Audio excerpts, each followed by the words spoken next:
We're here to honor these guys because they put a chunk of their lives into ensuring that Fayette County went from horses to horsepower. The people who built this track were so powerful and so important to the war effort. You're talking about the steel business, Andrew Carnegie. All his metallurgical coal and coke came from Uniontown. The whole downtown area is undermined. It was the finest metallurgical coke in the world. That's how they built the steel business.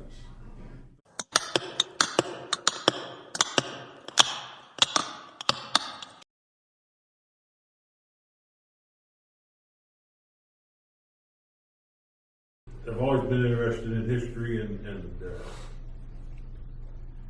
I think we need to get this out so that the racing community and the world understands where racing came from and Right. its origins.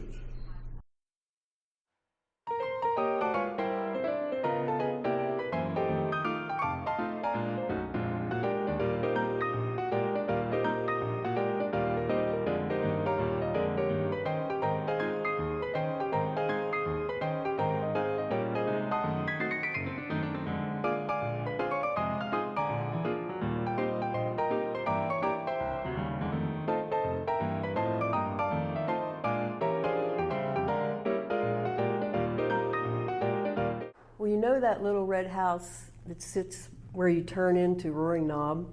Yeah. Jim Boyd lived there, old Jim Boyd. He grew up in Summerfield. He started contributing. I was doing the Yesteryear series of books at the time, these pictorials, Yesteryear in High Powell, Yesteryear in Smithfield, Yesteryear in Masontown. And he got to trust me, and one evening he called in 1993, it's 7:30 at night, please come and meet me in my basement. These kind of calls I get. Meet me in my basement. And I did, of course. And he was, you know, he was a collector. He had so much stuff. I mean, there was a path through his basement. He was holding in his arms a couple panoramic photos and newspaper articles and just all this information on this track. I had never heard of the board track, just like, you know, the NASCAR guys. He wouldn't show me what he had, wouldn't tell me what he had, until I promised, you have to promise to do something with this. I promised, and here we are. Yeah, 4 books later and a documentary on the way. That's great. Yeah, Well, so I can blame it on Jim Boyd.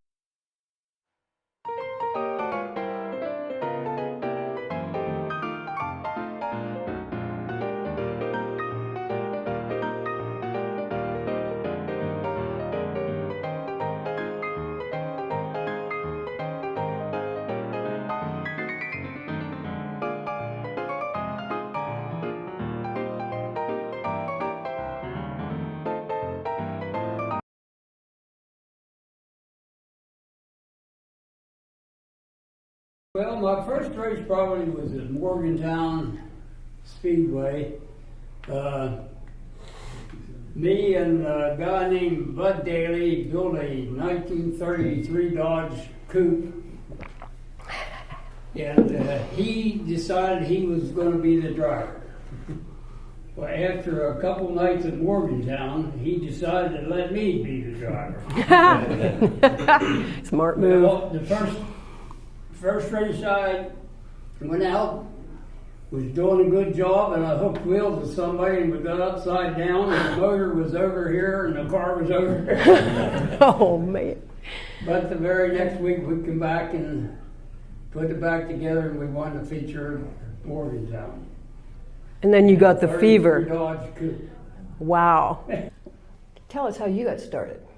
Well, I started very young going to Morgantown Speedway with my cousin GT. He had coupes, and that was the thing. And Yes. Bill Dahl and Mel's dad, they were my heroes. I used to clean Mel's helmet for him, and of course he had to tell you how to do it. Run the water over this way, don't touch it with the rag, and all that stuff.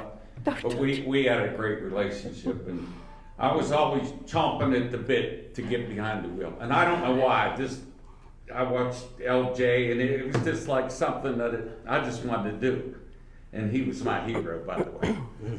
And in fact, he gave me a pointer one day. He said, next time you're following somebody, give him a little tap in the ass. Let him know you're there. So the next week, Todd and I are going down the back straightaway, and I did what he told me to do.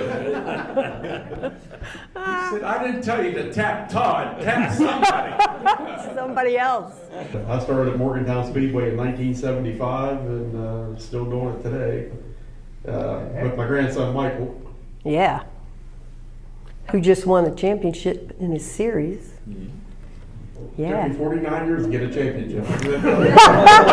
But you did it. It's been really great racing with Michael. He's been successful with it, and it's nothing like having one of your own. To do it. And Right. it makes it more enjoyable. Yeah, he seemed to be a natural born driver Yeah, I don't know where as he got a it. child. I mean, 3 years old. The first feature I won, I actually just turned 12 the weekend before that. God. We should have won the week before that whenever I was 11, but, young self, I just got ahead of myself with a few to go and spun out. But my first feature win was whenever I was 12. Wild.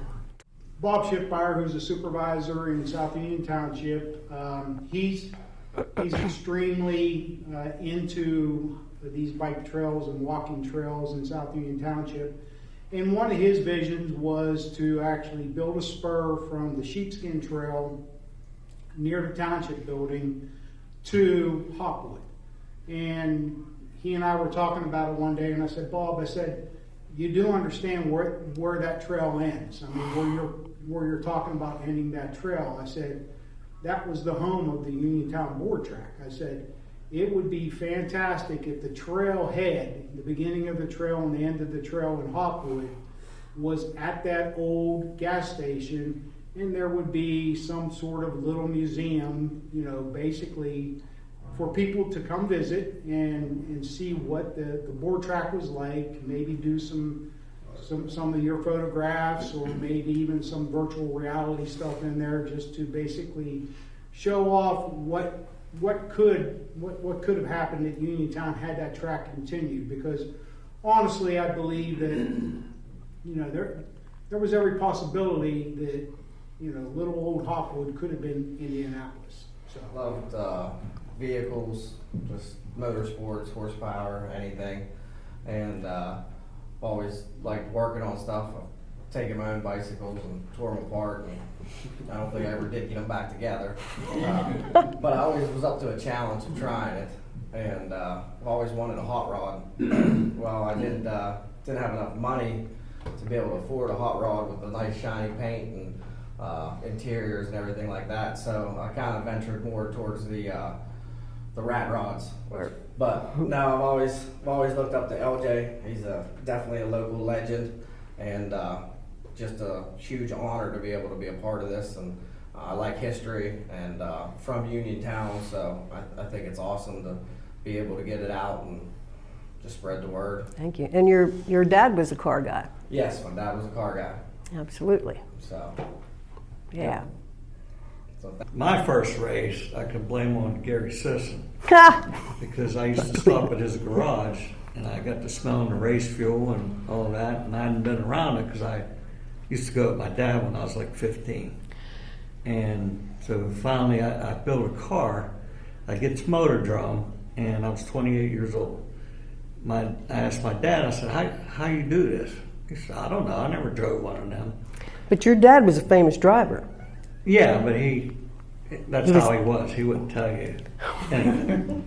And I thought you went out there and just held it to the floor, and that was it. Well, I made it about a lap and a quarter, and I spun with the whole field coming at me, and I was facing them.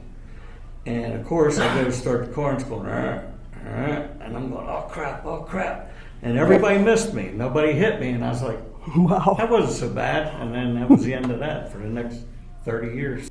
But I was lucky to be involved with every one of these guys at this table at some point. I got to work on LJ's car when he drove for Dave Schaefer, and that was a big, big deal for me. Because as a kid, I watched him win 200 or 300 features from the grandstand when they didn't let kids in the pits. Now, if you got diapers, you get in for $35.